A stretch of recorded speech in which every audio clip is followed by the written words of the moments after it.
Hi, Louis. Hey, Louis. Hey. Hi, Pat. Hi, Dan. All right.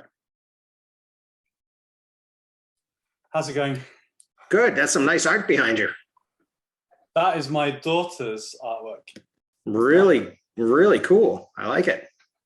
I think she did those when she was 14. So Yeah. also on the wall above our bed.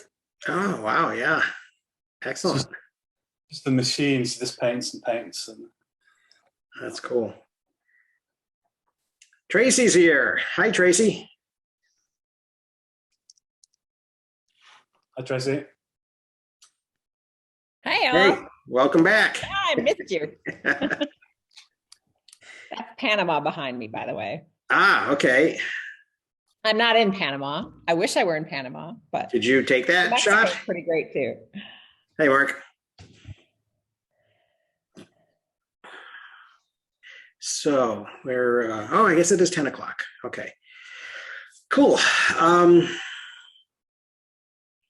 Yeah, so income versus wealth, I guess, was kind of the topic this time around. Now, I have not been, I started a course. Actually, I started two courses this week, one of which is actually in progress, this intro to equity thing that I'm doing.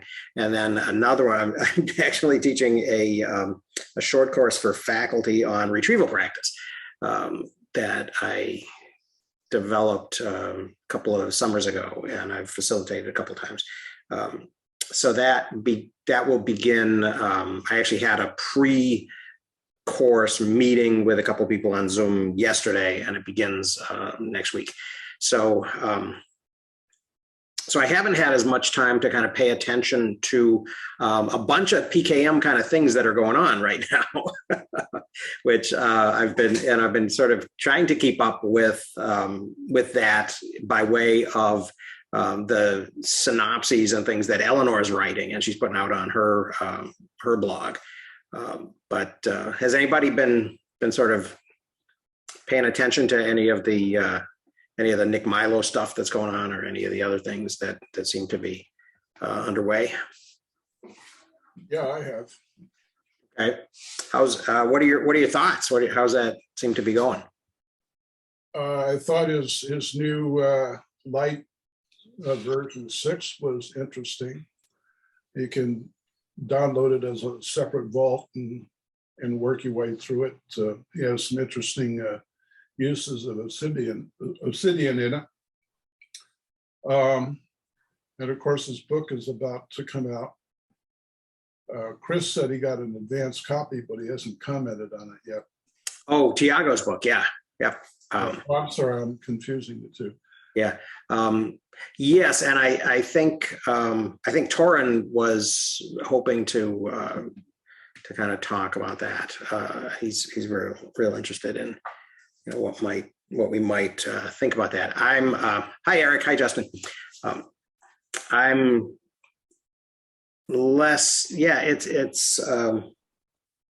Yeah, and here comes Chris. So. Speak of the devil. Speak of the devil. Here's Chris.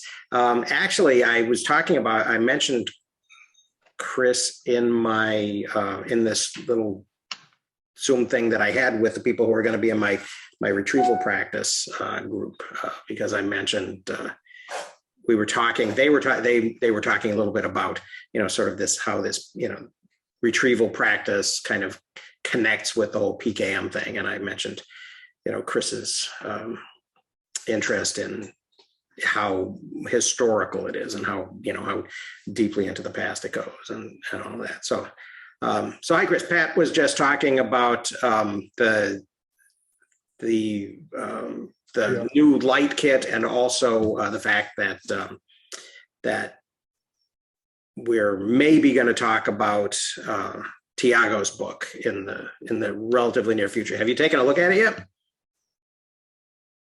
Oh, you're muted.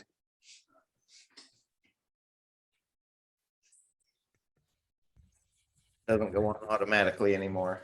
There you go. Thanks for that lovely introduction. Speak of the devil, and there he is, Chris. Like, just Does it get better? Yeah.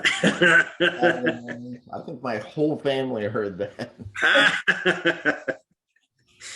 And they already, they already know I'm a nerd. So um, I've read into the first couple of chapters.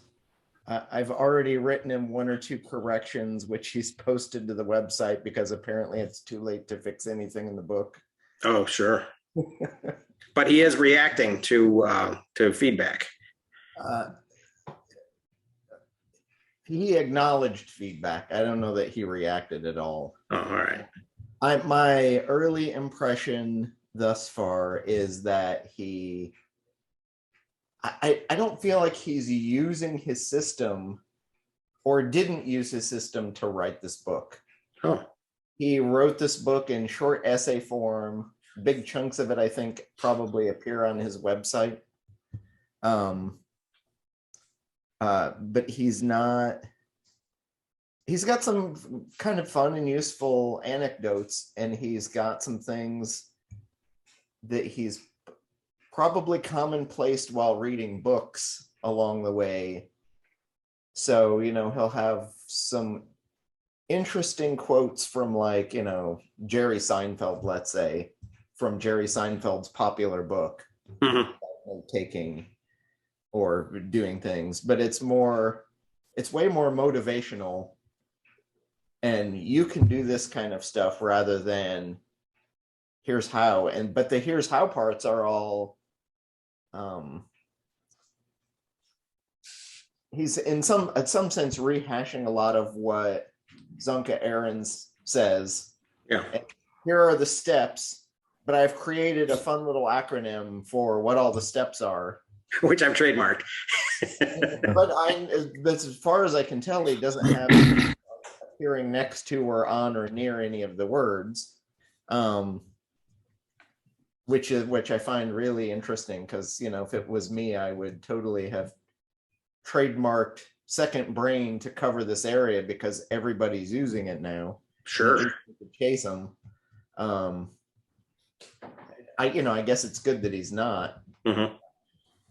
But it's such a tiny niche space. I've been following Second Brain as a Google search term for a year and a half. Mm-hmm. And it by far, I quit following it because it was mostly noise. Yeah. It's mostly 80% of it is your stomach is your second gut. Yeah. Right. Is your second brain. Right. Which actually fascinates me quite a bit. I'm actually more maybe interested in that. Then the second term following that, which I find super surprising, is there is a high incidence of people having recurring brain cancer. So second brain cancer. Oh, wow. Goes up a lot. Huh. And then almost as often as it appears in a productivity framing, second brain shows up in a really goofball old supposition that dinosaurs had a second brain. Oh, right. The walnut brain on at the other end of the spine. Yeah. So, but that's what that space looks like. Okay. There's nothing new and exciting in it. I haven't found anything that's like, oh, hey, I didn't know that. There's one or two little anecdotes that he pulls out as quotes that are interesting. Mm. What I find super interesting is he apparently read Annie Murphy Paul, mm-hmm. and he quotes her once or twice and footnotes her in the book as one of the few academic-y footnotes I find. But he totally missed out on the imitation is better than innovation part. And so he's not like, hey, here's a system and you can imitate this so you don't have to, reinvent the wheel for yourself. Yeah. So does it strike you as more as sort of closer to Paul or, kind of closer to like Austin Kleon kind of? Yeah, it's more, I would put it more in the self-help space. I think you're interested in this and you don't have the time or inclination to go digging around and start reading you don't have the time like we did to go down the rabbit hole of reading all the blog posts and articles and bits and pieces. You just want it, or you're one of us and you think this is interesting and you would give it as a gift to somebody who could potentially use it. But I think it's geared more towards the broader productivity space, at least thus far. Mhm. Of I'm gonna teach you how to create a commonplace book and a set of principles that you can use it. But my guess is the majority of people who buy and read this book a year later are gonna not have any practice We're whatsoever. not going to be doing it. Yeah. So And my reaction is, first of all, he's a tremendous marketer. yeah. I mean, if you, it gets annoying. I forget, I think it's Twitter. He gives like a count at the release of the book. And obviously you contrast his approach, which to me is more of as a salesman who's repackaging kind of a self-improvement perspective on, kind of the science of learning and lots of ideas that have come before. And so I have it ordered. I ordered it right away because I thought I didn't understand that this was a year out or whenever it was when Right. you could first, prepay for it through Amazon. And that whole experience has kind of given me a bad taste. Mhm. That combination of marketing and self-improvement orientation, which seems to be his background more so than, I come a lot of these topics from a kind of a learning perspective and what we know about human cognition. And you can go back forever and find similar concepts. Steve Jobs is kind of famous for, using bicycle for the mind. So you're going to find these ideas of how technology can extend or enhance, and back to the Memex and all kinds of stuff. And, depending on the level of sophistication of implementation, which Aaron's, I think, is pretty decent at. Mhm. So I bought it a long time ago, so I guess I'll read it. I just don't expect much new. I guess that's my attitude at this point. Yeah. Yeah. It's kind of interesting because the space, and kind of looking at it from the perspective of, of this is new media and who's occupying, kind of which niches or which places on a spectrum, right? I kind of think of, I don't know. I've sort of thought of Tiago, and I don't know him at all. So I'll say that I'm just talking out of my, just off the top of my head, or out of some other bodily orifice. So I think of Tiago sort of on this spectrum of people like that include sort of Tim Ferriss and on the other side, Ali Abdaal, right? People who have, sort of kind of come up, and I discovered Ali Abdaal on YouTube when I was beginning to kind of get interested in PKM stuff. And it was after, and he was like the second medical, student or early doctor, that I followed. And there was another guy who was much kind of lower key. And I think he got I don't remember his name right off the top of my head, but I think he got fairly popular, but he didn't really explode to the extent that, that Ali did. So that kind of, and I wonder, to what extent this is about sort of personality versus, versus content delivery, or actually teaching, and people like when I was watching Ali, right, he was starting to put stuff on Skillshare, right? And so, so what was it? Was it really,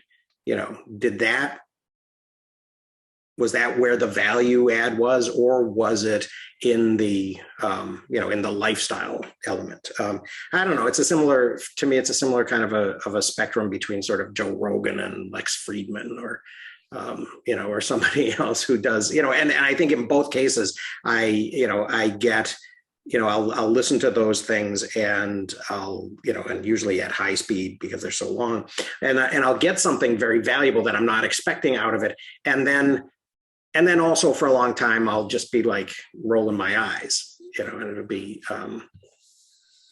be kind of, like, why am I wasting my time? So yeah. So, I almost feel like and there's a pattern, and I see it easily because I have a background on the publishing side, but there's a pattern where when you're an expert in the field, to be acknowledged as an expert in the field, you need to have written a book about the field.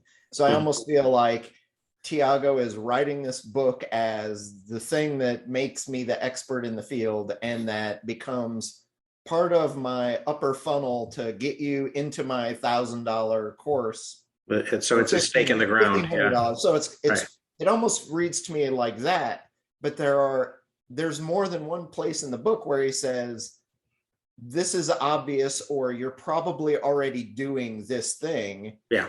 Because it's a natural human. If you grew up and had any kind of education, you're gonna be doing chunks of this already. You took notes, right? But I haven't seen a whole lot of emphasis, but I think where most people fail in their notes, and where I always failed to the point that I never took notes ever, was I never revisited them. I never did anything with them. I never used them for some productive thing at the other end. Mm-hmm. And now, in much more dense ways than I ever would have, because I'm working at actually making something at the end of the day, I can actively reuse things that I read and took notes on or saw or heard, and I have a use for them. Whereas before it was kind of, I'm doing it for class and I need to learn this thing, but I never had that issue, the memory issue of, oh, I read this thing and I couldn't remember it.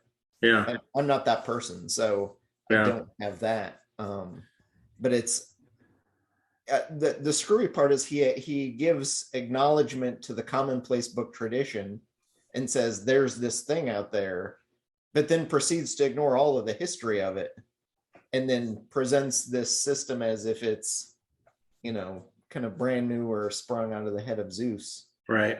To Right. some extent. Yeah.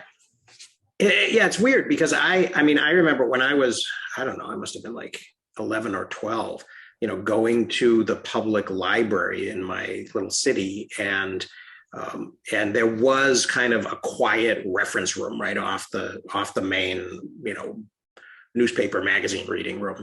And I would go in there, and on the top shelves, there was this weird old, like, encyclopedia of ancient mythologies and religions, right? So I started with the Babylonians, and I copied out, the names of the gods, Enlil and Marduk, and all of the, and their characteristics and all of that. And I was thinking, I was going to be, and actually this was pre-Star Wars, and then Joseph Campbell ruined it for me, and I found out that Joseph Campbell was already a comparative mythologer, and I didn't like him, and so I changed course. But I was taking, I was like writing stuff down, but I didn't have, it wasn't clear to me what to do with it next. And that's one of the things that sort of strikes me about, as I'm sort of preparing to do this retrieval practice thing with faculty in the next couple of weeks. A lot of this stuff, and we're not actually using the books directly, but there are a couple of books by someone named Kate Jones, and then there is a book called what's it called? Powerful Teaching by Pooja Agarwal and Patrice, I forget her last name. And so Pooja was a grad student. She was a PhD student, and Patrice was a practitioner. She taught in, I think, a middle school for like decades. And so Pooja came with all of this kind of book learning and, and the results of, new cognitive psychological theories and stuff like that. And, and Patrice, and she would bring them to Patrice, and she was like working in Patrice's classroom, and Patrice said, oh yeah, I've been doing that, or this person over there has been doing that type of thing forever. And that's one of the things that kind of strikes me about it is it's sort of this, in a way, kind of very commonsensical thing, but now it has a little bit more behind it, right? It's got a little, you can actually sort of, validate it. And in the academia, of course, that's important because, if I say, I'm moving away from objective tests towards some other way, some more subjective way, of assessing a student's ability to think critically or whatever. It helps me to have, something to say, I'm not just a weirdo, I'm not a flake. I have some reason for, for this. So maybe there's an analogy there to, kind of how this stuff is becoming systematized a little bit. I am curious. I'm really kind of curious. Like I said, I've been sort of following Eleanor too, and taking a look at what she's been doing. And it does seem like there's a lot of structure, and maybe even more structure than I'm really kind of personally comfortable with. Tools of Thought Community. I'm reading your post, Chris.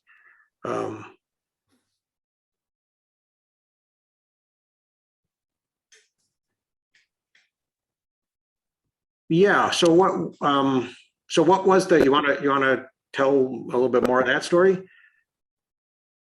Not much more to it there is, but it's fairly common and widespread. And I have friends who even follow. There's an example of a lot of it is in the YouTuber space, I think, where people will start a YouTube channel and try and get 1 million followers in hopes of being an influencer and either making money somehow by selling something. Right. I have a friend who has always wanted to be on the, there's a couple of, old cable TV channels where they sell home items or clothing or jewelry.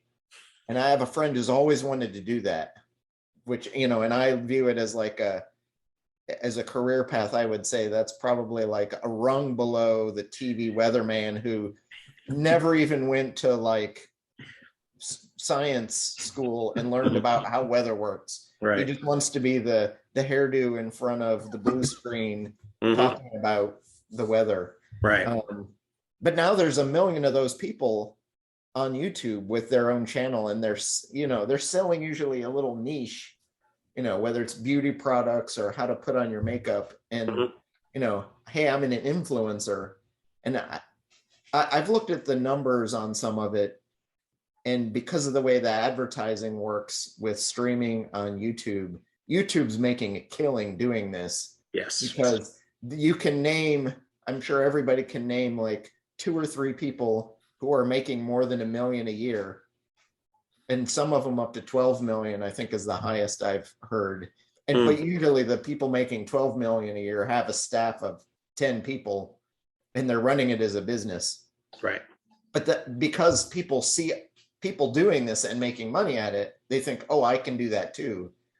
And so they start a channel selling something in some niche. But usually they're making pennies on the dollar, and it's not I don't think you can, without a lot of work, full-time plus, that you could make 30 grand a year doing this as a career. Right. But yet there are a lot of people doing it as a side hustle for 1,000 or 2,000 a year, thinking, oh, I'm going to make it big eventually. Right. But YouTube kind of, it's like the opposite of the long tail, or they take advantage of that. It's like it's YouTube. It's just kind of like move the slider to exclude more and more of the long tail, but they need all those folks out there for maintaining interest. So there's standards for if you get anything have changed in terms of the number of followers and the hours of view time, I think, are the two variables. I mean, To monetize, yes, those are the. right. So I've done some YouTube stuff, mostly for, just kind of stuff I do. And I, for a while, I met the view time, but then they added the number of followers, which I think is 1,000, isn't it? I forget. One of them's 1,000, either 1,000 hours or 1,000 followers. I think it was 1,000 followers and 4,000 hours. That's what it is, 4,000 hours and 1,000. And so all at once they're with my 40 followers or whatever, then I was making pennies, and now I'm, they changed the slider again. I don't know if that's per month. I think it's total hours and total followers. Like once you have to get into the club. You have to qualify. Yeah. Well, I think that's the difference between what Tiago Forte is doing and what Abdal is doing. He's a bigger personality and he's all in on YouTube. Yeah. Whereas Tiago is spread out in a few other places. Right. And he's also more focused on, I want to get you in a room or in a group or in a small space on a Zoom call as part of a course.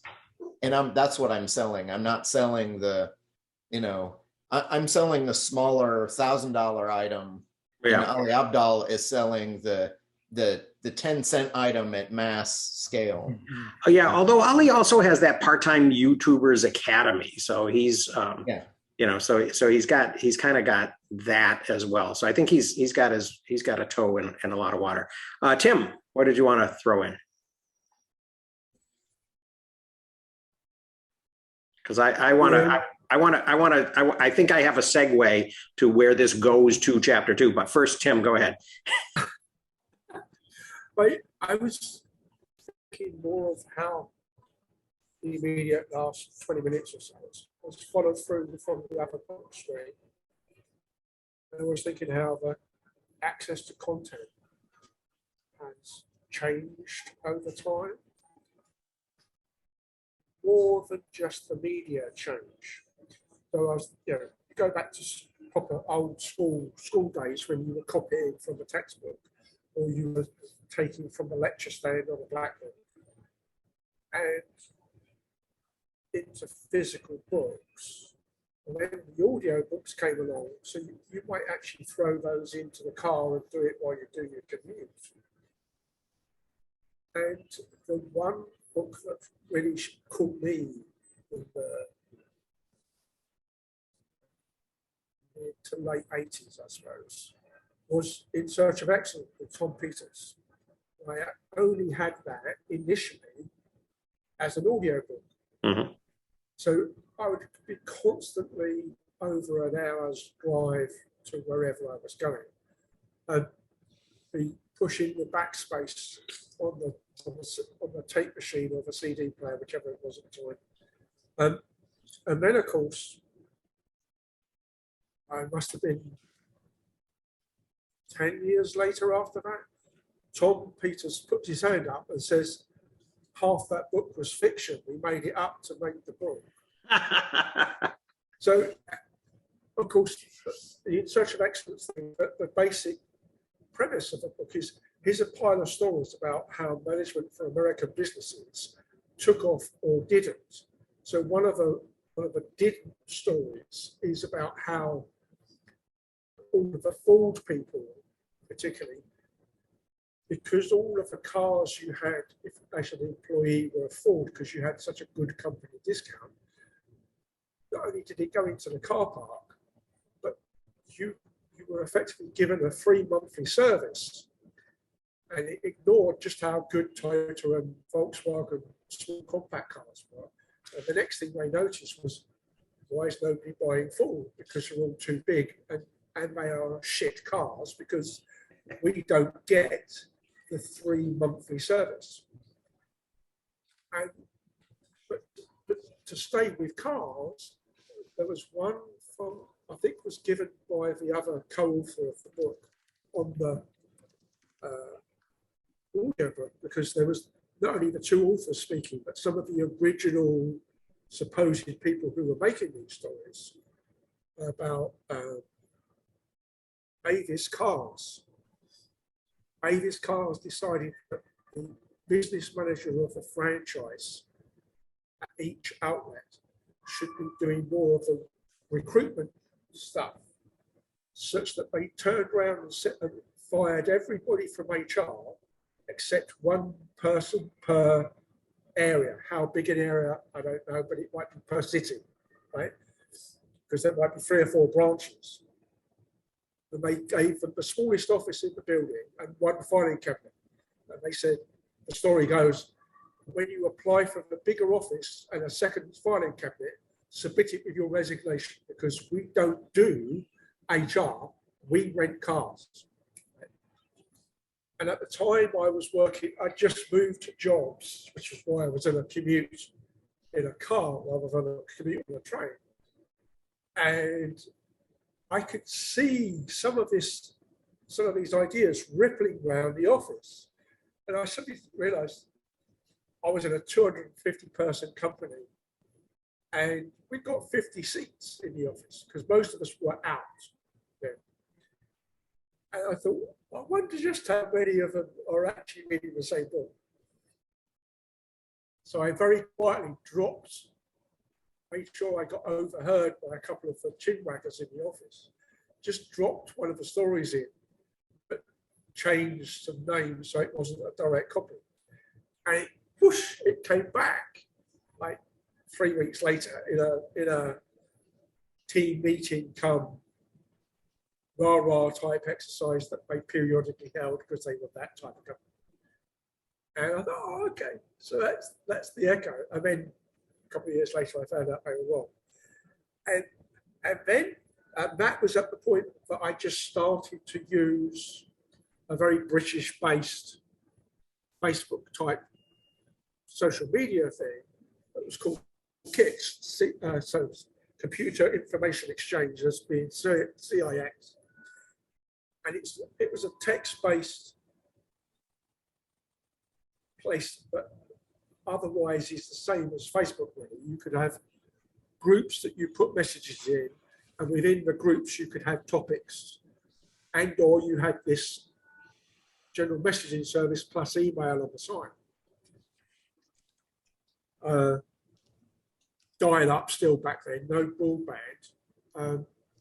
And it was a case of I'd go home every night after work, plug in, pick up all of the messages, deal with a bit. And we used to use one of the top groups there was our teams running who's where, because we were all over the place. Officially, we had 2 seats in the office, one of which was permanently occupied. And everybody else out of the 20-person team was somewhere else. And that works really well. And we started to get the beginnings of Outlook coming through and all that. But the web content started coming through. And now, of course, we do podcasts, and now we've got YouTube on top.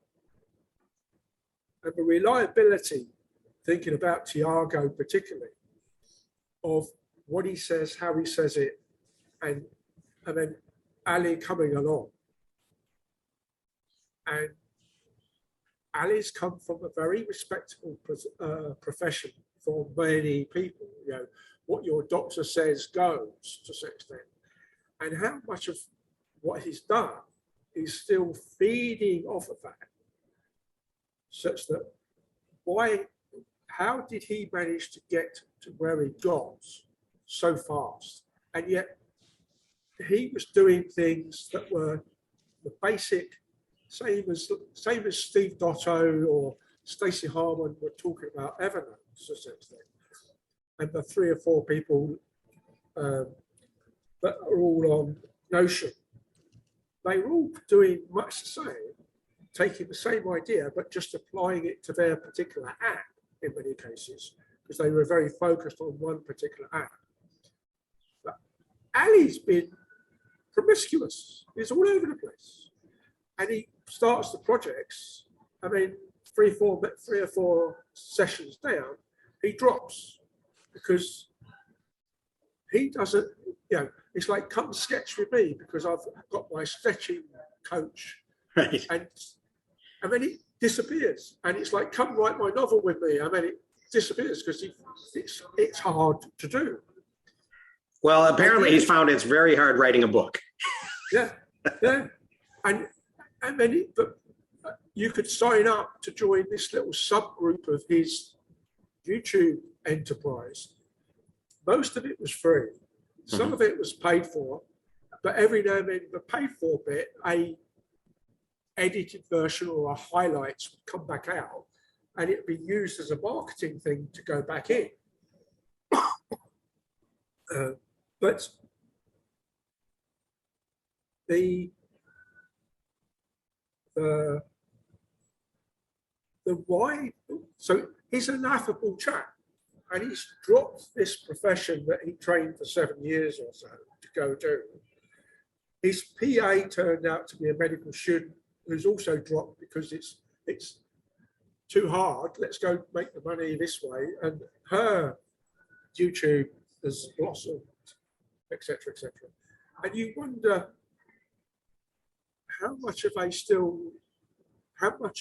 original audience, or how much of the original charisma has allowed them to skip a few steps. I mean, Steve Dotto was the Canadian TV internet guy for years, and then got laid off and made a podcast, and then make the YouTube because he was more television than radio. And he's great on stage because he's quite an amateur actor apparently. But he's got the same, he doesn't seem to be growing exponentially anymore, whereas Ali Abdul still seems to be going on. So I sort of wonder what the mechanism is, and whether there is an element of, we've seen it with the Twitter buyout and Elon saying, oh, maybe not, because there's X percentage bots on it. So how much of Ali's number, because it keeps going up and up and up and up and up for no obvious reason, is his friends running bots versus Steve Dotto doesn't want that and actually wants you to sign up for the newsletter, and he wants to talk to you through the newsletter that keeps you going back to the YouTube instead. Or it's the YouTube algorithm that's putting it in front of people. Yeah. Okay. So to connect this with the book, it did seem to me in this second chapter that we are very much kind of talking about and continuing to talk about, I mean, my reaction to chapter 2 initially, and my kind of biggest takeaway from it was that we're never talking about the poorest 50%, right? We're really talking, I mean, this thing that's going on is, in terms of numbers, is about either the top 10% versus the next 40, or the top 1% versus the next 40. At one point, he says that really the whole change when the Second World War collapsed the distribution is that, that wealth exited that top 1% and became more available to the middle class. So is that, I guess, as you were talking, Tim, I was thinking about that in terms of attention. Is there a similar thing going on with with attention, and is it a real thing, or is it an artifact of algorithms? I'm not really sure. I used to get tons and tons of hits on this reaction video I did to History of the Entire World, I guess, which is kind of dying down now. And so so I'm thinking, well, okay, maybe I'll retire that. Maybe I'll actually take it off and really, and the people who see my stuff will actually be interested in my stuff and not, and I won't be kind of free riding on, Bill Wirtz. but it does seem to me that there's something going on with this. I mean, obviously there's a difference, and I think that this I thought, and other people, especially not in America, correct me if I'm off base, but it seems to me that there's enough of an analogy, or there's enough similarity between France, the French experience that he's talking about here, and the rest of the world, that it works for me. That other people feel similarly or different about that?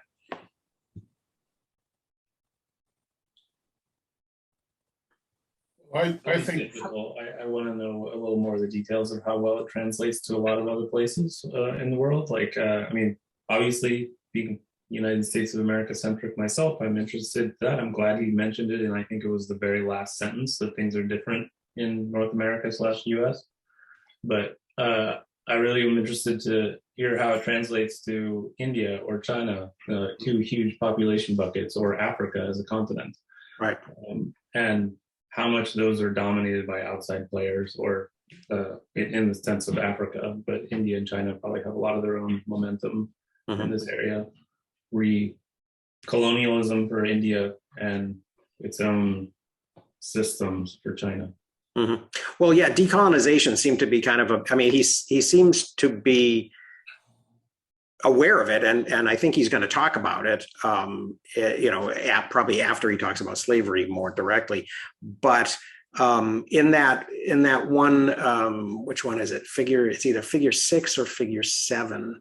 Is the figure property in France? Yeah. So distribution of property versus, I think 7 was distribution of income, right? Yeah. So there seems to be something going on. I'm not particularly convinced that in some of these graphs there seems to be an assumption, maybe especially in chart figure 4, that this was a dip and it's a permanent, kind of a change, right? That there is a middle class now, that we have.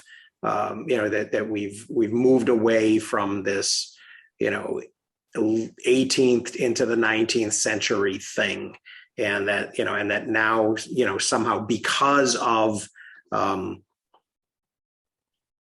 Second World War, and even really maybe even the First World War, right? The war that was going to make the world safe for democracy, that we have a different thing. He does seem to dispense with Marx pretty quickly, which worked. Like, this is a permanent step change. I don't know. Call me skeptical. Like the wealthy 1% could just get really focused on the problem and switch it all back if they really decide to. They own the production, and they own the property. They have a huge base to take advantage of everybody else. Maybe they're doing that with the attention economy too. I don't know. Like, yeah.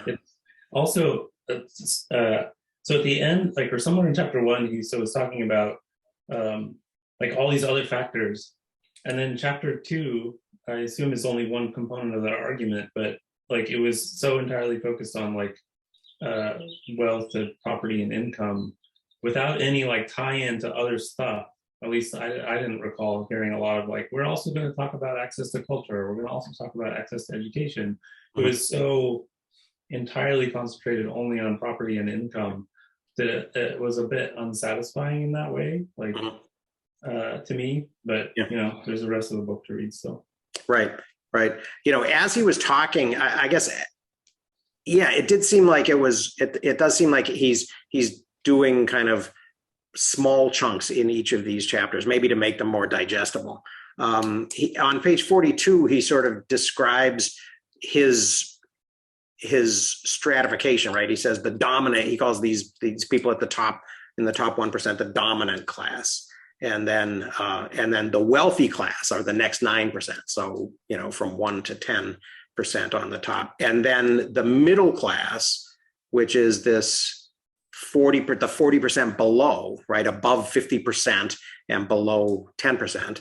And then the disadvantaged people beneath that. Is that a meaningful? I mean, that struck me as kind of a workable way to kind of distinguish. The one thing that really kind of struck me though was the whole time he's talking about private property. Right. And so, I mean, especially in the United States, right, where we've got such a huge public sector, we've got so much, there's so much public land. I've read David Hackett Fisher, and he was Ted Stein, one of Ted Steinberg's doctoral advisors, along with Morton Horowitz, who wrote about American law. But I'm wondering, what about the that 1%, that dominant class? What about their ability to control the dispensation of public sector assets as well? Because they seem to be, more able to have more access to do that than, So is that just a multiplier on their? He made some comment at some point about power. Implying, I think, something like you're describing. He didn't develop it very completely, but you can probably argue that Musk attempt to control Twitter and the control of Washington, of the purchase of the Washington Post, and the ownership of what's the guy's name? The conservative guy, of Fox News and those kind of outlets. Mm-hmm. They have undue influence that magnifies. That's always the argument about. So many of these things. Come down to power. So supposedly we have new opportunities because of, legal rights. But if you think about the differential effectiveness of trying to execute your legal rights, what you find out is richer folks have lawyers and they can pay them more and they will work longer. And it becomes a disincentive to try to even use the law.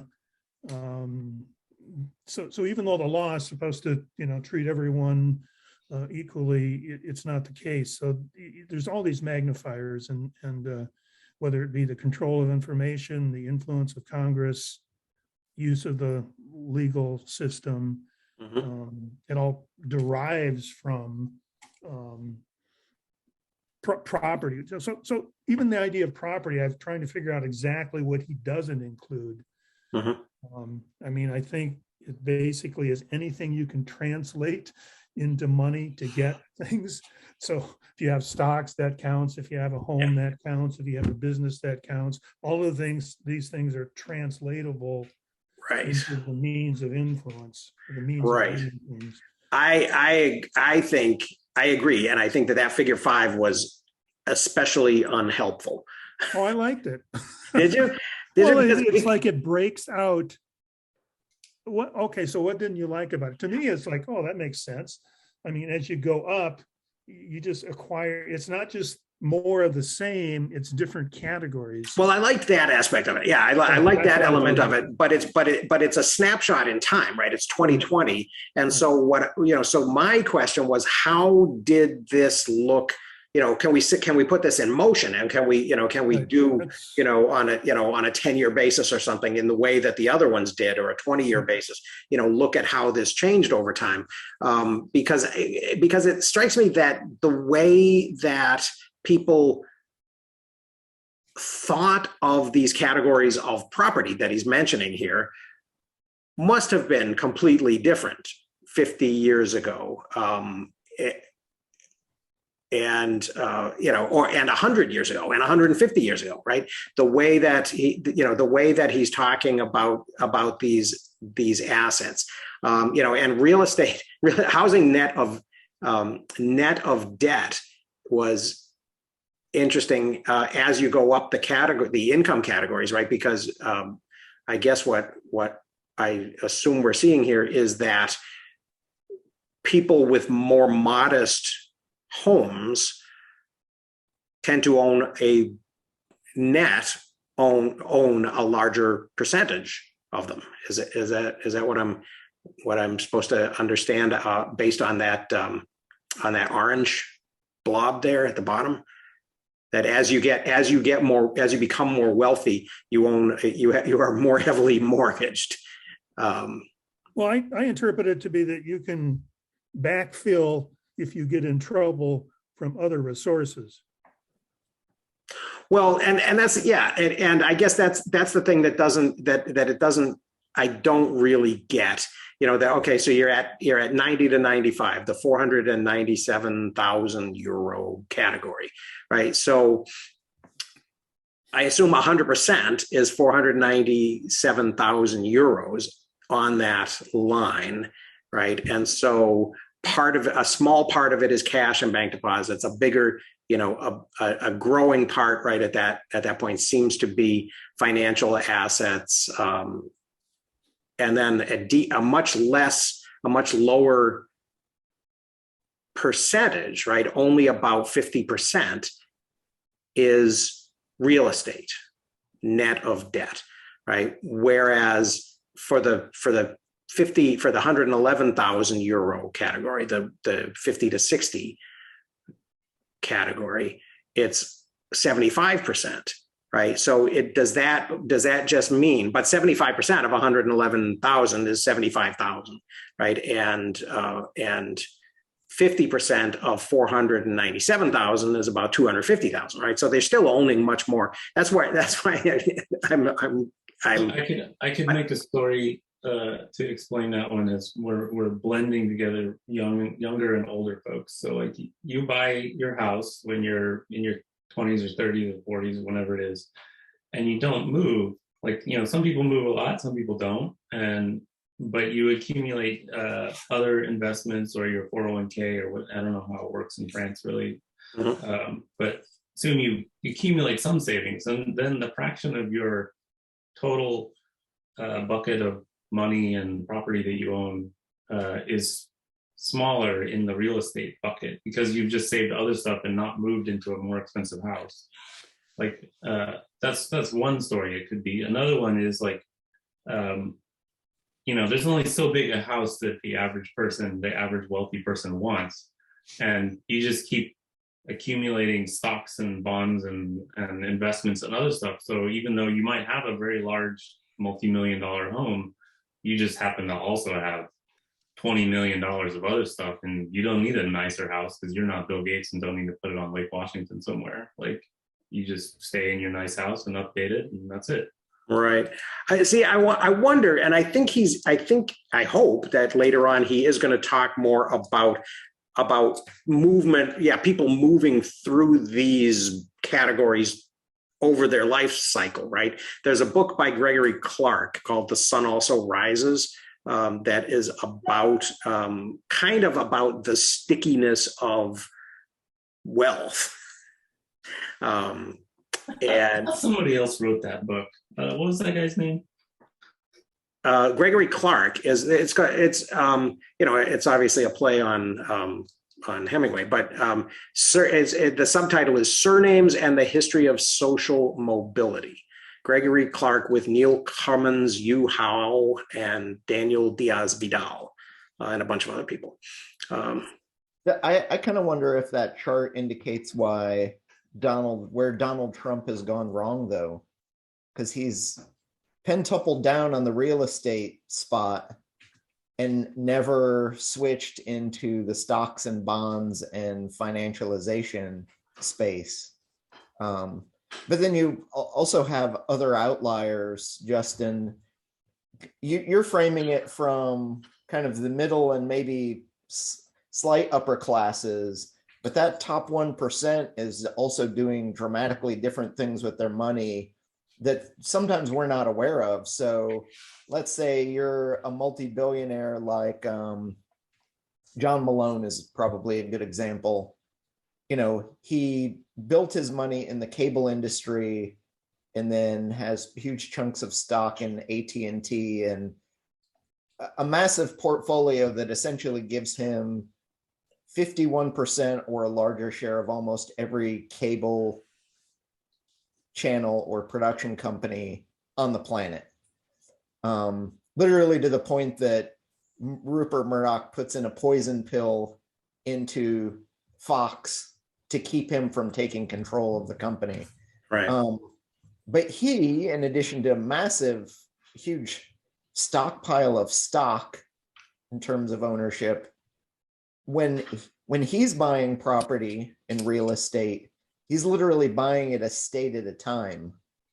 I think at this point he's probably the largest landholder in the state of Montana, but he also is he and Ted Turner are the two largest landholders of land within the United States. Wow. Bill Gates, hundreds of thousands of last year or acres. something. But that's the missing piece, that when you look at those graphs, you have to remember there are a handful of people out there who literally own entire states worth of real estate. If you want to go snowmobiling in upstate Vermont, you're probably doing it on land that is owned by a multi-billionaire that you're not aware of at all. Mhm. I totally agree with you, Chris. I think those people exist on the very last pixel of the right side of that chart, and so like they don't explain the evolution of the thing that Dan was asking about. But yeah, certainly they are doing very different things than you or I would ever do with our money, unless we get really lucky. And historically, there's a lot of precedent for that. But go ahead, Chris. I'll mention that. The other thing too is, and I think what gives and makes the imbalance huge, is that typically those people with more money than they know what to do with. It's what do you do and who do you do and where do you invest it in? And usually you're investing it in people. But if you're a multi-billionaire running a company, all the people who work for you are wholly dependent on you. And it's, if I leave this job working for you for a decent, middle-class life, where do I go? And you're not going to jump. Most people through inertia are not going to jump ship to try and flip that script of where they're earning money. And so a lot of the system, I think, is built on inertia of exactly how much work do I want to do to get somewhere. And what makes it harder is, part of the point of Piketty's earlier book, I think, was that it's usually inherited wealth that you just maintain over time. And as long as you can maintain it in stocks or physical property and not lose it, then you're fine. And there are I actually have worked for a multi-billionaire who made all of his own money, and it's going to become intergenerational wealth for his family and actually a very small subsection of his family. And the amount of work that they're doing to maintain it is incredibly, stupidly small. And it's through owning stocks and properties that they're going to keep the intergenerational wealth, but they're not actively, even within that family, they're not actively working more than 4 hours a day on anything. And it's all leisure time past that. Right. But they have and I can't remember the woman who came up with it. She breaks power down into power over, power with, and I think there's another level, but they have power over all their employees because you can leave that job and they'll easily find somebody to fill it. And so you lose that power base, but because they're leveraging the power over you, it makes it hard to rise up in the system because most people don't want to kind of move up or put in the energy to move up that ladder. And you're fighting against the people who intergenerationally already own everything. So how much effort do you put into it versus I'm okay with my middle class life as long as I don't shift too high or too low.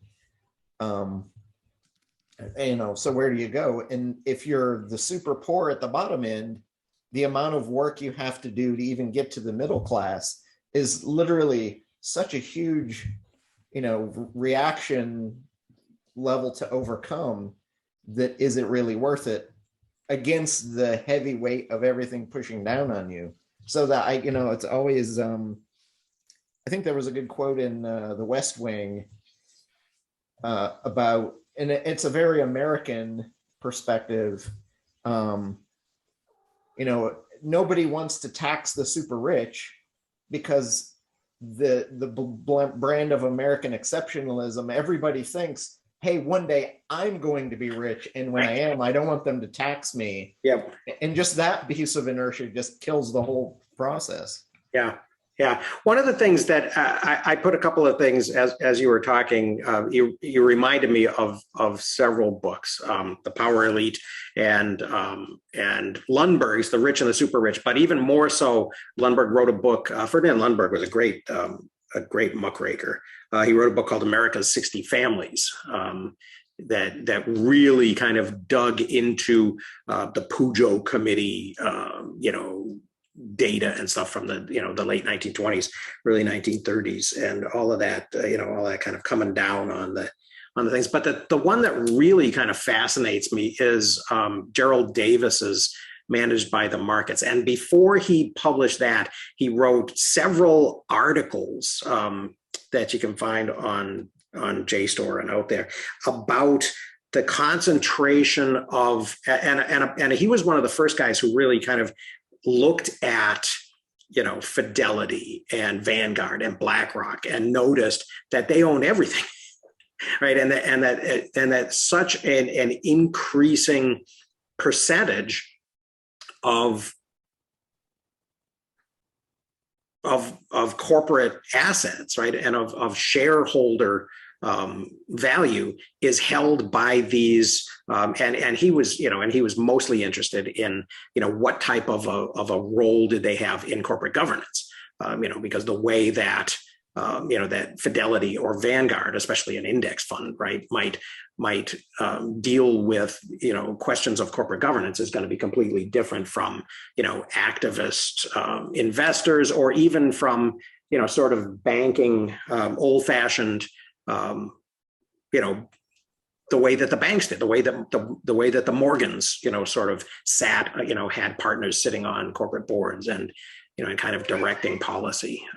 So there's something, there's also kind of in this post World War II period, there's this kind of sea change in the way that corporate assets are held, right? And so I think that also probably affects that chart, right, for those people, right, from about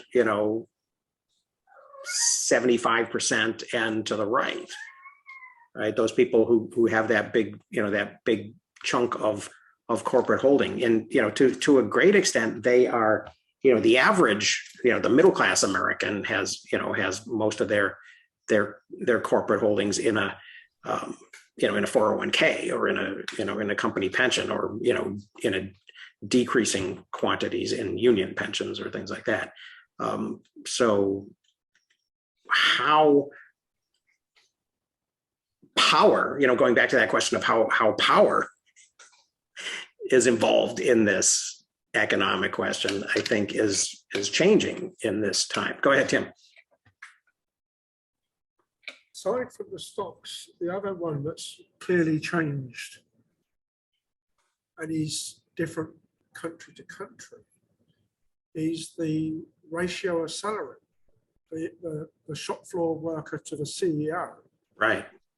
You're looking particularly in the UK and US, has grown to 300 plus times when you take the whole remuneration into account. Whereas in I think it's Scandinavian countries, it was still below 100 times. Mm-hmm. And thinking of elements of what, without totally destroying the model,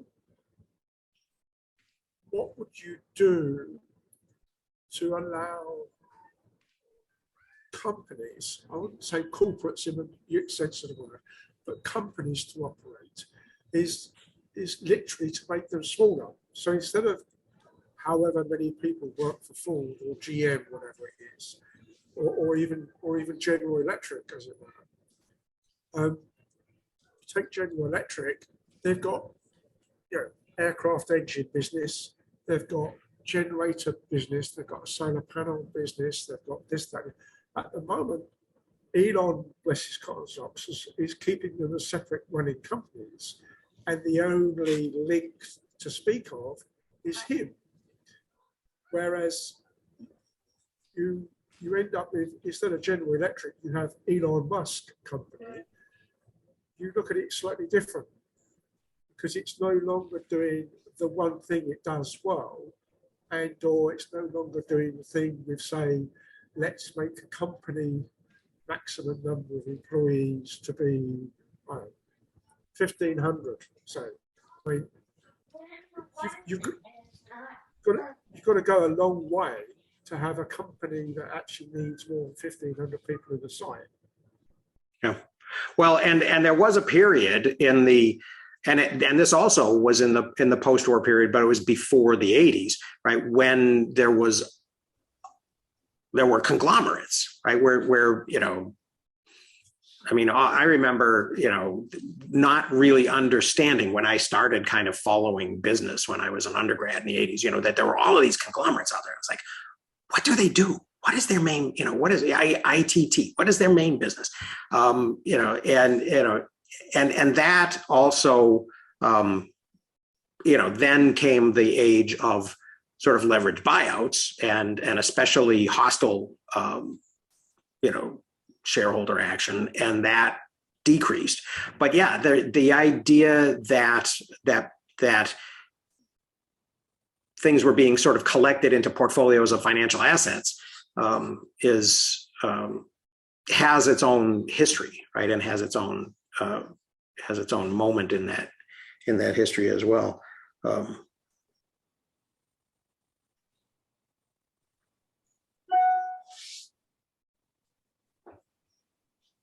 Yeah. So Chris, you want to elaborate a little bit on these ideas of power? Mostly I just find them fascinating, and it's a small area of sitting in my notebook that I collect every now and then. It's pretty rare that I find something new and interesting within that space. Mm-hmm. But I also find it's interesting too that the woman who created the idea of win-win also has split this idea of power up into at least 3 chunks. And after I had read that, and it's easily been more than a year, I have to say, the nice part, May 5th, 2021. So just over a year now. And it's nice that I can say how long I've known these ideas. But I think I found it because it was a reference to, or a reference kind of in the middle of the time of, defund the police is a big thing. Mm-hmm. But when you think about how society works and whether it is where you're working or the groups you're working with or the groups you may be working against, do they have power over you? Do they have power with you? Or are you working in a power to something? Mm-hmm. The power to do or create something. That framing for me is a very powerful one in terms of looking at your dynamic with what you're trying to do either for or against some other group or society in general around you. So I'm only starting to slowly kind of link that idea to bigger things, but that framing has been a really interesting one. And I for a quirky little thing I found in a blog as a reference that has been useful to me. Cool. I'm curious what Tracy. Yes. Go ahead, Tracy. Yeah, I like this. I like this a lot. Coming kind of out of theology, the whole topic of power.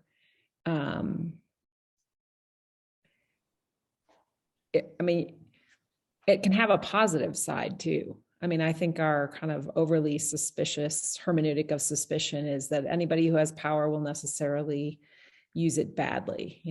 Power corrupts, and absolute power corrupts absolutely. I mean, maybe we're all just a little too Machiavellian or something. But I mean, one of the things that, just to give a very concrete kind of case, as I was researching tourism in Africa.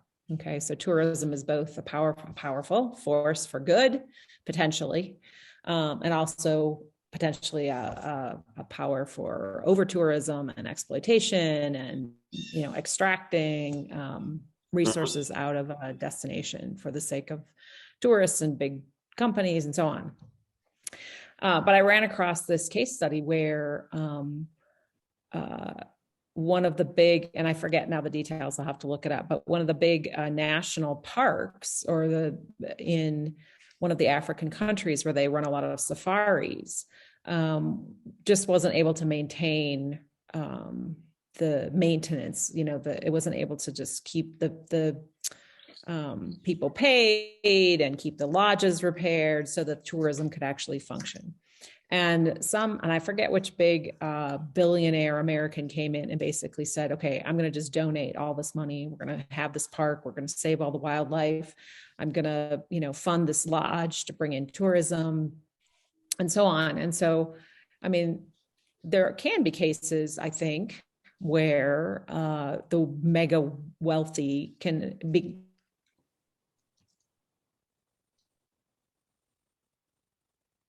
Oh, you're locked up.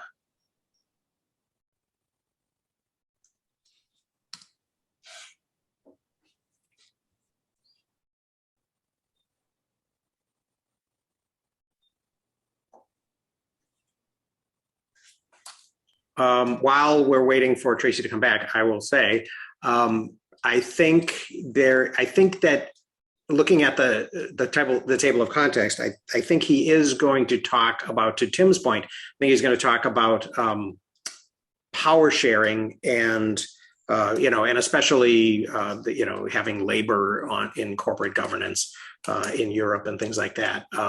But also, let's see if she's dropping. Okay, looks like you're moving again, Tracy. Sorry.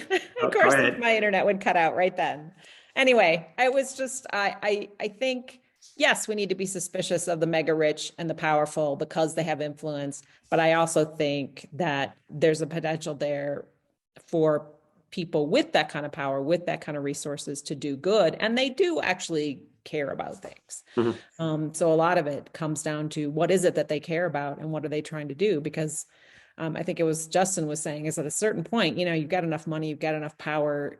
You don't need a bigger house. I mean, Bill Gates is all over the world trying to fix problems, that he cares about, for good or ill, whatever you think about it. I mean, at some point, you want to do other things. And so I'm not quite caught up through chapter 2 on our book. But I've gotten through most of chapter 1, and this kind of gut assumption among academics, or a lot of just kind of intellectuals in general, that anybody with wealth, anybody with power is automatically, the top suspicion.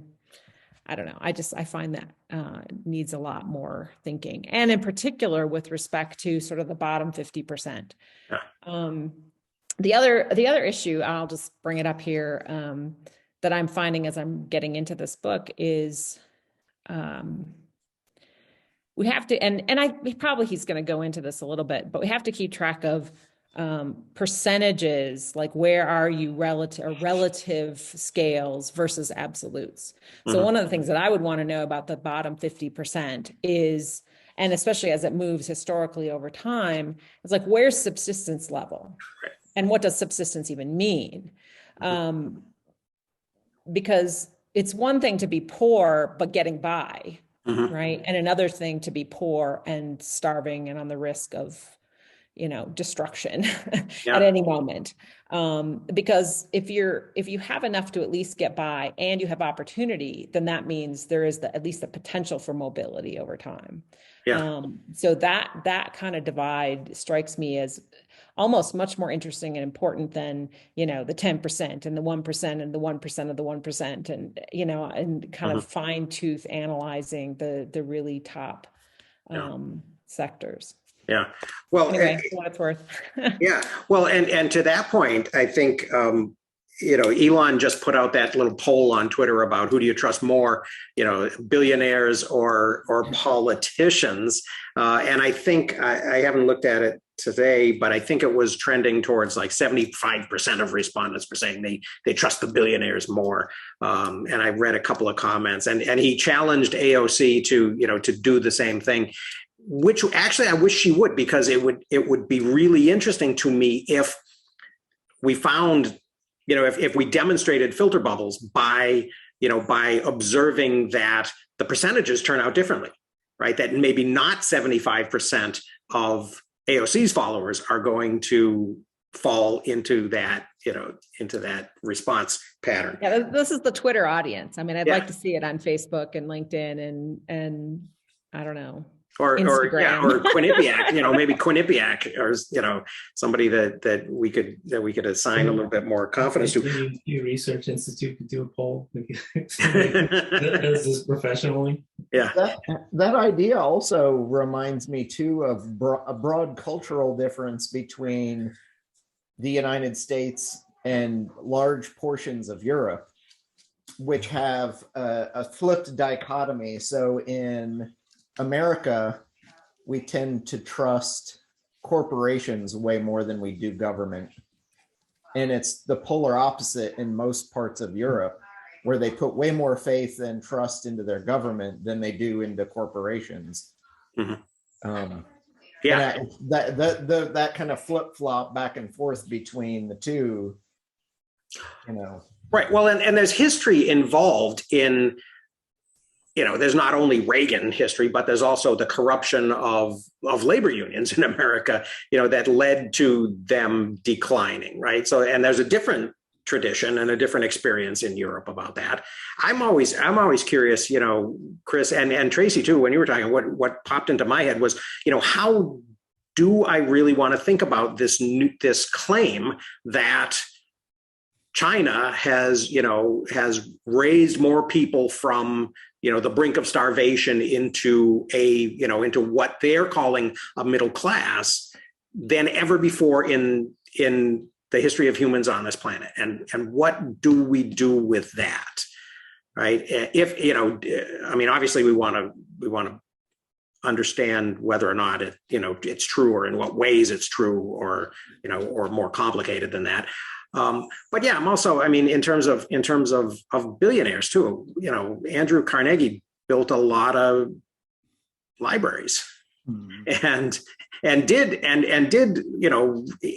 legitimately said, the person who dies with a fortune dies disgraced, and then, and reduced his fortune from, $350 million to something on the order of like $30 million when he died. So, and there's a lot you can say about how he got that money, right? But yeah, and that's part of what do you, not only what do you do with it, but what do you do with the power when you have it?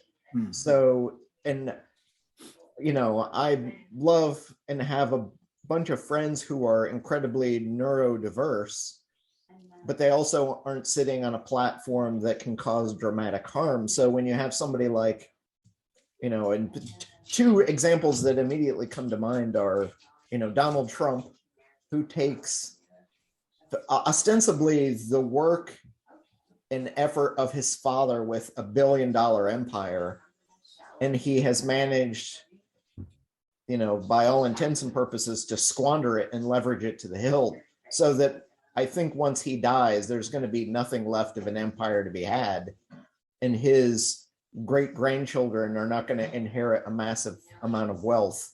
But he's used that to be, and I would say he's tremendously neurodiverse. You know, he doesn't think, he doesn't have the empathy. In fact, I don't think he has any empathy for anyone. And the money's made it worse.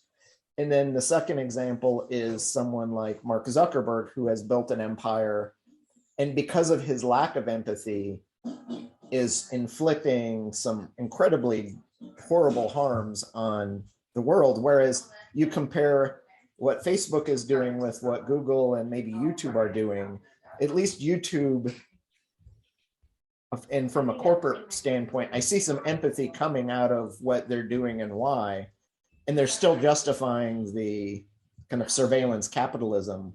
Whereas Mark doesn't do that. It's, you know, move fast and break things. And I think the piece that's always missing from the Facebook ethos is there's no empathy in it whatsoever. It's just, we're here and we're going to make a lot of money. And what harm does that inflict when you can take somebody who can tap into something and grow it into massive wealth and then make huge societal changes? Are those necessarily good, or are they bad? Versus somebody like Bill Gates, at least he has some empathy and he's attempting to do good. You know, whether, you know, it's like Tracy said, whether that's a thing or not, at least I feel like he's got an empathy within him that he's making an effort to do good, whether he's doing it in a colonialist, you know, overbearing way, or a working with people in their neighborhood kind of way is a whole nother ball of wax. Yeah. But at least he's not using that platform as I'm inflicting horrible harm on massive swaths of people. Mm-hmm. I think that goes into your question about China, is there's a system there and a group of people. Are they doing it empathetically? And at least from a cultural perspective within China, you often hear the cases of government officials or people who wield power who screw up or do wrong and then get caught. Mm-hmm. Culturally, they're all committing suicide when they get caught. Yeah. And then that's the end of it and they move on. But that is a kind of a cultural safety valve that exists, at least for the wrongdoers, that works in a society where, you know, they wouldn't otherwise potentially be held to account. Mm-hmm. Well, and I wonder, and I had a kind of an environmental history section last semester where we were kind of talking about you know, climate change and solving, you know, some of these big social problems, and you know, and the conversation, the debate kind of did turn towards this question of, you know, can a free society solve this problem? Or, you know, or is the only hope of the future, you know, a less than free society where, you know, people will be forced by way of, you know, social credit or some type of less than free and less than open society to do the things that will result in species survival? And I don't have an answer to that. It's just a question. There's a model I've been looking at recently too that kind of goes back to our earlier Graeber book of indigenous cultures. And in some sense, some of them, or I'm noticing that some of them had a more even temperate society because they split up their knowledge work, which also ties into things we're all talking about. But there are examples of, particularly in Aboriginal cultures in Australia, that still exist, mm-hmm. where they split up the knowledge, and because they're an entirely oral society, all their cultural knowledge is held by individuals within the community, but they split it up based on kind of family clan setups or moieties between each other. They split it up between men and women, young people slowly ramp up and have more knowledge over their life versus the older people. But Mhm. because your bits and pieces of the knowledge are held by different people in different ways, and you have to graduate into that knowledge, there is a kind of a broader equality to what's going on culturally, Mhm. because you're splitting up all your cultural knowledge that you're relying on for daily life into the entire society. So you can't kill, the big chief of the clan, because if you do that, you're not only hurting yourself, but you could be destroying your entire clan all at the same time. Mhm. But we can't do that now in a modern society where Google is the knowledge holder of everything. It's distributed and it's out there, but we don't have that as a method for, at least from an anthropological standpoint, like holding down the pressure on society.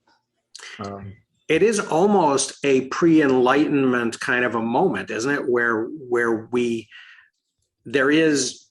in that society, Chris, that you were just describing, there are different legitimate sources of knowledge, right? And they don't necessarily, there isn't one truth, and they don't all necessarily have to agree on not only facts, but the facts, but especially on kind of the relative importance and the relevance of the things that they're concerned with, right? And now, as you're describing it, we have this monolithic single truth, and that is, that's the equivalent of the one true church, right? And so maybe what we need is a new enlightenment, or maybe, and it's something I've been thinking about lately, is the idea of scholasticism in the Middle Ages, essentially melding knowledge and science of Aristotle with the knowledge and religion of the Catholic Church, and then we're going in the same direction. And to a great extent, we have been seeing the split of religion and science now diverging instead of converging, and how much good or damage is that happening as those two tend to split further apart, because you have particularly the far right in America is in this post-truth space. I don't want to believe science. I don't want to believe knowledge. I'm going to go with the religion portion, and that's the one true fount of knowledge, which I find painfully odd, because they're taking a much more eisegetical view of life than an exegetical view along the way. But are we in a post-scholasticism era? Is that really what's causing the problem? Well, we have one. We argue about these things a lot, about whether we're following whether we're believing religion versus science, right? And yet, we all use the same technology, right? And so that is, so really everybody is living in the people, not very, very few of the people, who are saying, I'm going that way, I'm going the religious way, there are some around, there are some Amish people around, with their up at where I live, but very few. And so I think a lot of people kind of focus on these battles that you're talking about, but aren't really living that, aren't really kind of living all of the consequences of that position that they're taking. Right. And so I wonder if that doesn't still, kind of suggest that there is this one kind of monolithic culture, and given, with some high profile spotlighted differences of opinion, but there isn't really the type of, we thought kind of going into this post-colonial world, right? After the, at least the 50s and 60s and the wars of decolonization and civil rights in America and all that we were going to, enter a multicultural, a really multicultural place where that would be meaningful. And I'm not sure that it is. It seems like we have a single culture with fashions,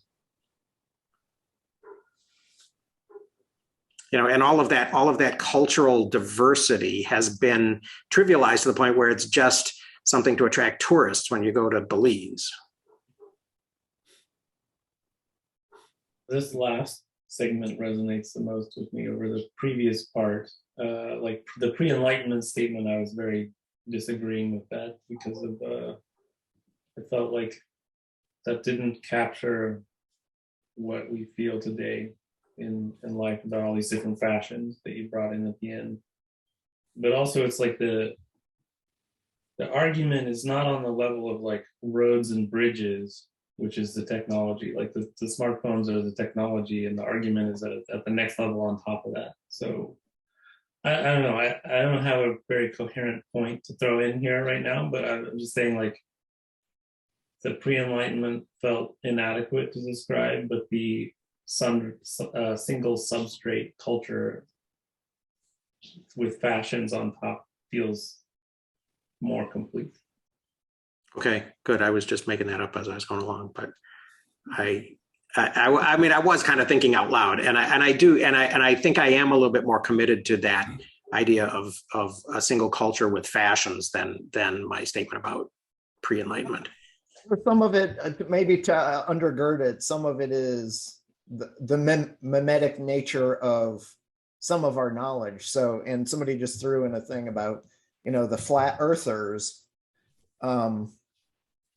throughout almost all of the history of science, going back to, at least ancient classical Greece, it was common knowledge. Everyone knew that the earth was round. To a one, and it was during his lifetime. Washington Irving obviously wrote a lot of fiction and is probably best known now for The Legend of Sleepy Hollow, but he was the John Grisham of his day. And in one of his books, he wrote a story about how Christopher Columbus was worried he would sail off the edge of the world. Right. And because it was such a popular piece of literature, suddenly everyone starts thinking, oh, we know more about what Washington Irving says right now than our classical education of Greek antiquity. Right. So that that meme hits society and has obviously made a horrible left turn at Albuquerque to make a Bugs Bunny reference from the middle of nowhere, which is another mimetic weird thing in and of itself. But now we have all these crazy flat earthers because Washington Irving said something a century and a half ago and wrote it down and was popularly read. And we all believe this, but almost no one, if you ask them, where does the flat earth business come from? Most of them don't know it was known in Greek antiquity and through early science. And almost no one knows that Washington Irving wrote this book, and that's where the modern version of it stems from. Are you sure? I don't even know why I know that. Are you sure you don't want to blame Edwin Abbott for the flat earth? Blame who? Blame Abbott for the flat earth, for the flat liner world. Or my favorite recent one is there's a guy, and he's doing it mostly as a joke, but it's kind of caught on. He travels around the US saying, birds aren't real, they don't exist. They're, kind of robot. Oh, you should look it up. It's hilarious. I've been seeing that. That's just mind blowing. Yeah. Birds. They're making fun of the conspiracy theorists is the core of the idea there. Yeah. Yeah, and yet it will probably become a legitimate conspiracy theory for some people. Yeah, it's, I mean, and it's similar to Washington Irving, right? Mason Weems, wrote this kid's biography of George Washington, right after Washington's death, and he traveled around and sold it, and that became the all of the cutting down the cherry tree, I cannot tell a lie, all of those stories. But there are reasons, I would argue, why those caught on and stuck, and why those stories about Washington became more palatable, right, and more repeatable in everything from school textbooks to to popular culture than kind of the truth about George Washington. So I think there's something, I think we're getting back to power again.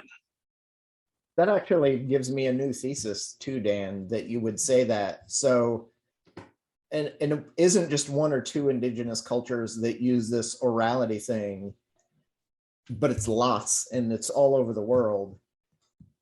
But part of their knowledge keeping ties in with stories, song, dance, and it really incredibly meshes their culture and their knowledge with the space around them, literally to the nth degree. Mm-hmm. And if you do that for several 100,000 years in human history, that from an evolutionary standpoint will tend to give huge value to the story and the culture piece, so that your stories literally are saving your lives as an indigenous culture. And passing those stories on becomes dramatically important, to the point that in a world where we live now, where stories still have an importance, but our culture and our knowledge are not heavily entwined with them anymore, we now only really use stories for the entertainment value, mm-hmm. rather than for the value of storing all this knowledge that gets us by in our daily lives. So now those two things have become split, and we're unhinged as a society because we've evolved to have the value of these stories, and they literally were memes, mm-hmm. and they were so, the value to human culture for having them was so important, so that the next generation could remember the story and thereby remember the knowledge that they needed to get by in their daily lives. Right.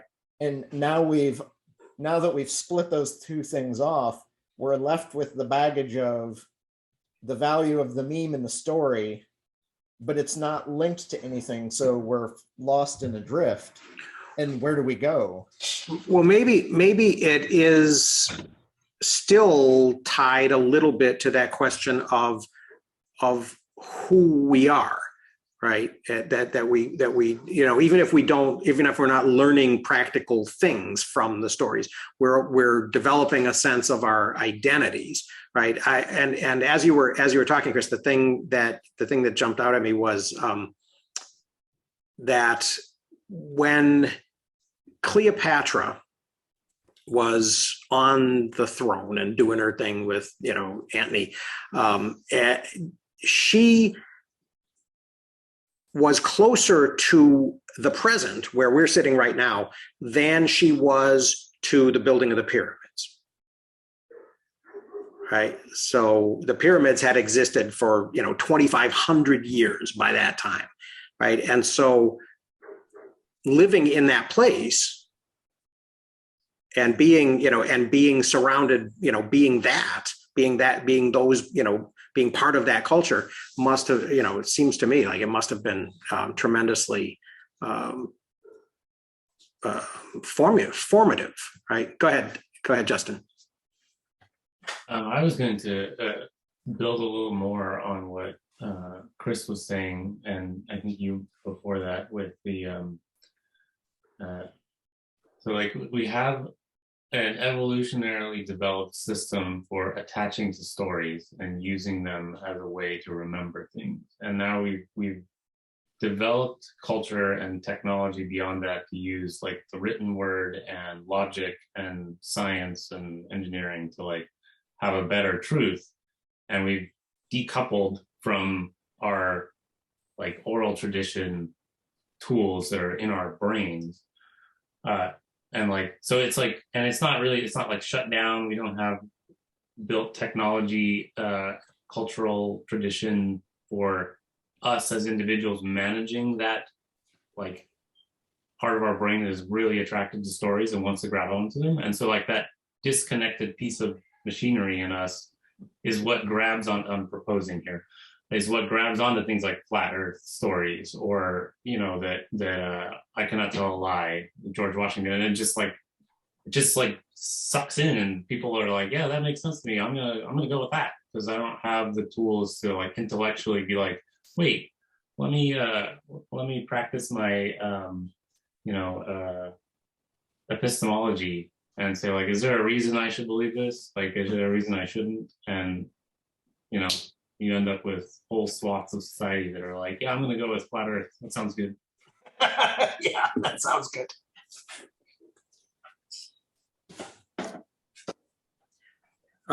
Yeah, well, in addition to, you know, sort of scoring points and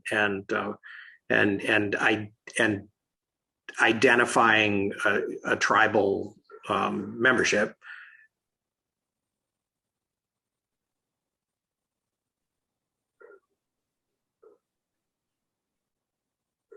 things are more complicated. They are. Speaking of which, what was the goal for wrapping up today? Yeah, we're done. We're over. We're 10 minutes over. So we have to basically cut this off. Although it would be interesting to keep chatting. So next week we will do chapter 3, which will be about, I think we get into the beginning of France's experience with slavery and colonialism, which he does connect with America, at least in as much as he's channeling Ken Pomeranz again. So, you know, from that perspective, even if the examples that he's using are French, I think a lot of the structure of the concepts is applicable to us. And go ahead. I'm not hearing you, Chris.